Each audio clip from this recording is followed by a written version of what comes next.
नमस्कार दोस्तों, धर्म रहस्य चैनल पर आपका एक बार फिर से स्वागत है।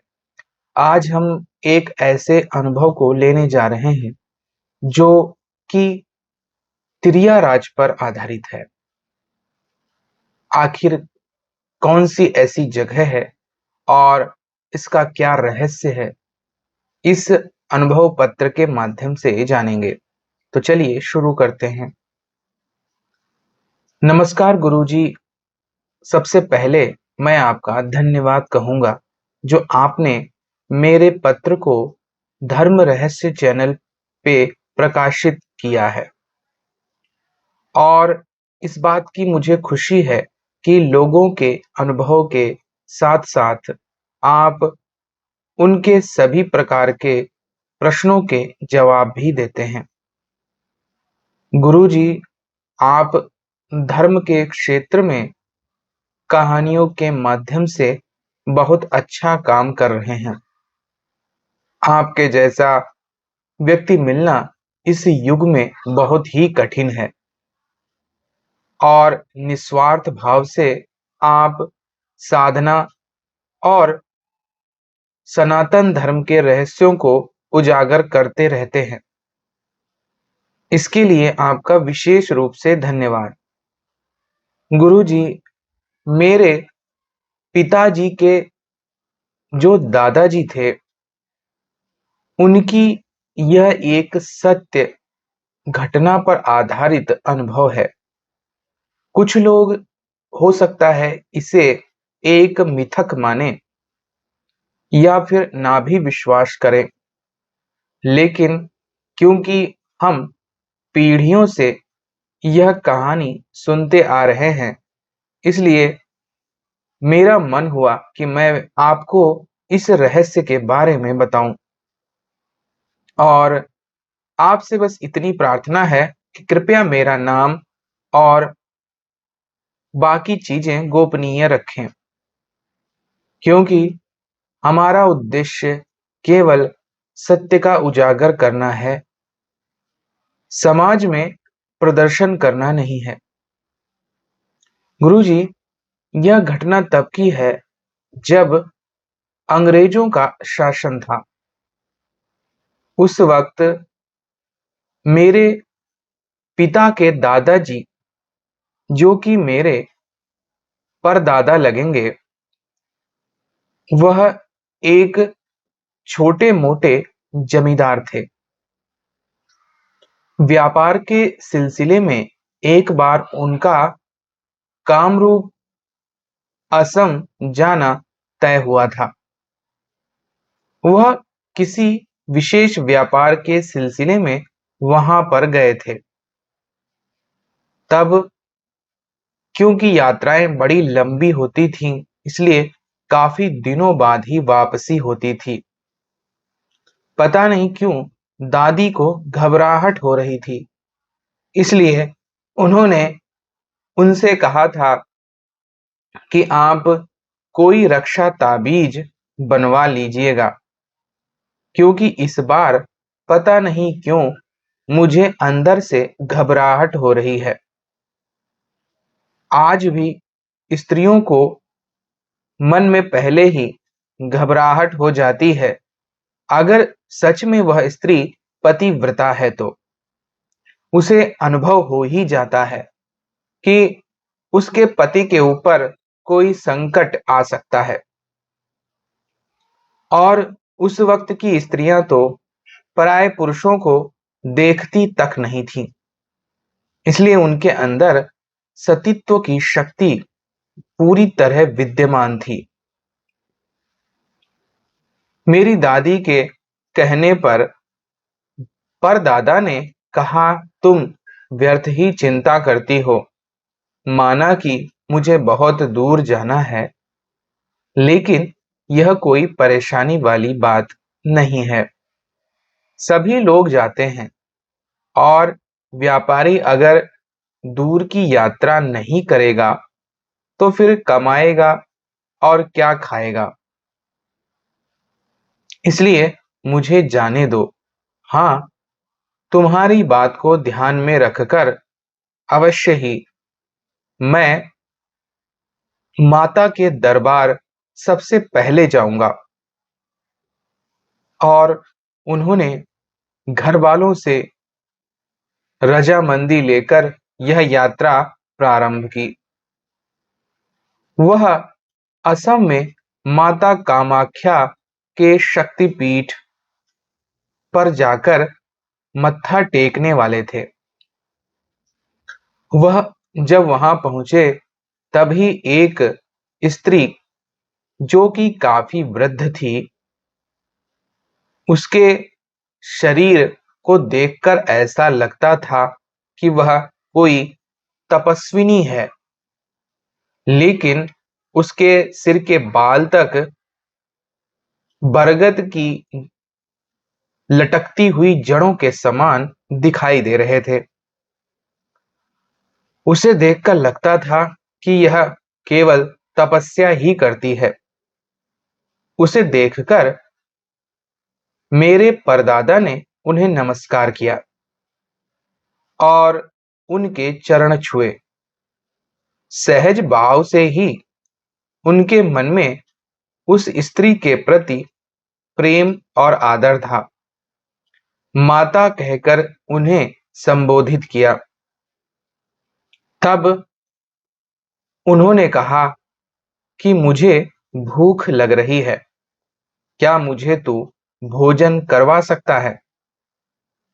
तब उन्होंने कहा, मैं एक धनवान जमींदार हूं, इसलिए यह कोई बड़ी बात नहीं है।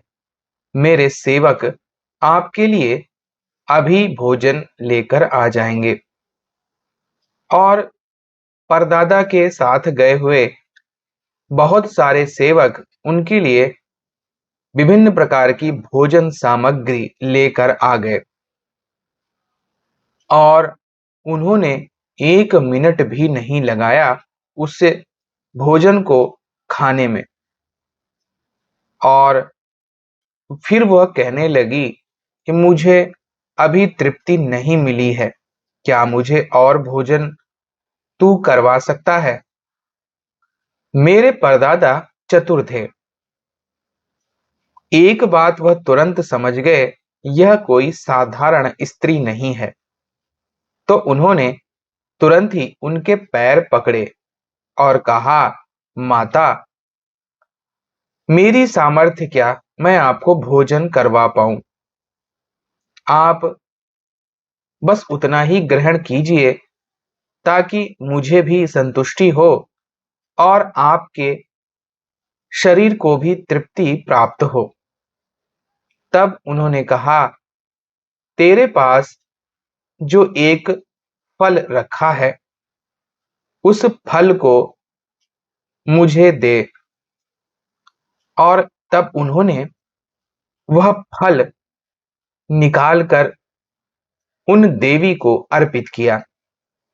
उन्होंने वह खाया और खाते ही उनके पेट में डकार आ गई और कहने लगी, बस मैं तृप्त हो गई। तब मेरे परदादा ने उनसे कहा, आपने यह कोई चमत्कार दिखाया है। इतना ज्यादा खाना खाने के बाद भी आपको डकार नहीं आई थी, लेकिन सिर्फ एक फल मेरे हाथ से प्राप्त कर आप संतुष्ट कैसे हो गईं? तब उन्होंने कहा, तुमने स्वयं इसे अर्पित किया था और बाकी तुमने अपने नौकरों से मुझे दिया था। तुम्हारे नौकर नगर भर का भी भोजन अगर मुझे देते तो मैं संतुष्ट नहीं होती। किसी भी कार्य में खुद का समर्पण आवश्यक होता है। तब मेरे परदादा ने उनसे पूछा, आखिर आप कौन हैं? कृपया अपना परिचय दीजिए। तब उन्होंने कहा, मैं एक सिद्ध भैरवी हूं। मेरे परदादा को समझ में नहीं आया। उन्होंने पूछा कि आप सिद्ध भैरवी हैं, इसका क्या अर्थ है?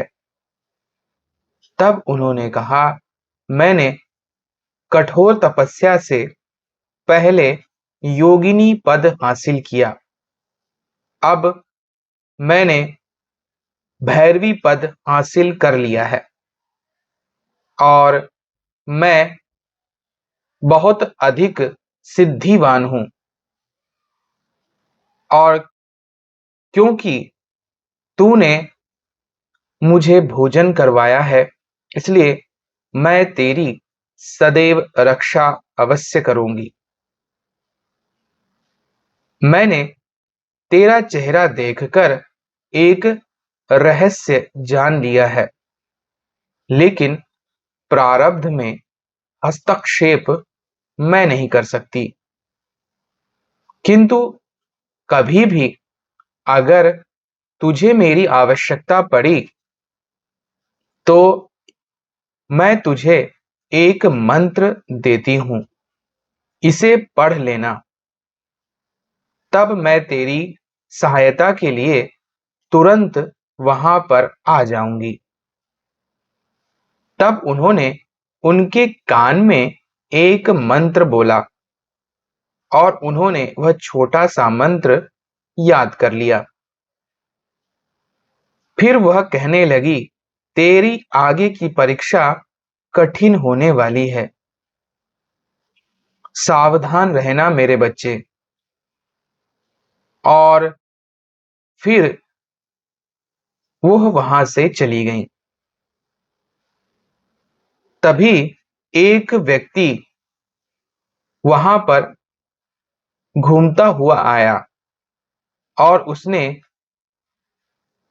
मेरे परदादा से कहा, इस क्षेत्र में बहुत सारे रहस्य दबे हुए हैं। नीलांचल पर्वत अपने रहस्यों के लिए जाना जाता है। चाहो तो घूमकर बहुत सारे रहस्यों को जान सकते हो। तब मेरे परदादा को पता नहीं क्या हुआ। उन्होंने सोचा, मैं इस पूरे पर्वत में घूम कर देखूंगा, आखिर यहाँ इन भैरवी माता जैसे कितने रहस्य छिपे हुए हैं। किंतु सभी लोगों का कहना था, आप ऐसा ना करें, क्योंकि यहाँ पर बहुत सी मायावी स्त्रियां भी निवास करती हैं और वह पल भर में मनुष्यों को अपने वश में कर लेती हैं। लेकिन मेरे परदादा कहने लगे, मैं एक शक्तिशाली पुरुष हूँ। मेरे पास 60-70 तो सिर्फ नौकर हैं। ऐसे में मैं एक छोटी मोटी सेना लेकर ही तो चलता हूँ। भला मेरा कौन और कुछ क्यों बिगाड़ लेगा? और वह अपने नौकरों सहित उस पर्वत पे सभी जगह देखने के लिए घूमने लगे कि तभी उन्हें सामने से पालकी पर बैठकर आती कई सारी सुंदर स्त्रियां दिखाई दी। तब सब लोग उनको देखकर इधर-उधर हटने लगे, पर मेरे परदादा नहीं हटे, क्योंकि उन खूबसूरत स्त्रियों को देखकर वह उनसे बातचीत करना चाहते थे। पालकी सामने आकर रुक गई। पालकी से एक सुंदर कन्या अपना सिर बाहर निकाल कर बोली, मेरे मार्ग से हट जाओ। कौन हो तुम? इसके बाद आश्चर्यजनक बात हुई। मेरे परदादा और उनके सारे नौकर वहां से थोड़ी देर बाद गायब हो गए। उनके साथ क्या हुआ मैं आपको अगले भाग में अगले पत्र के माध्यम से बताऊंगा। तब तक के लिए धर्म रहस्य चैनल के सभी दर्शकों को प्रणाम और गुरु जी को विशेष रूप से मेरा नमस्कार। तो देखिए, यहाँ पर इन्होंने अपने परदादा के साथ घटित हुई एक घटना के विषय में बताया है, जो कि त्रियाराज से संबंधित है। आगे जानेंगे हम लोग इस घटना में आगे क्या घटित हुआ था। तब तक के लिए करिए इंतजार। आप सभी का दिन मंगलमय हो। धन्यवाद।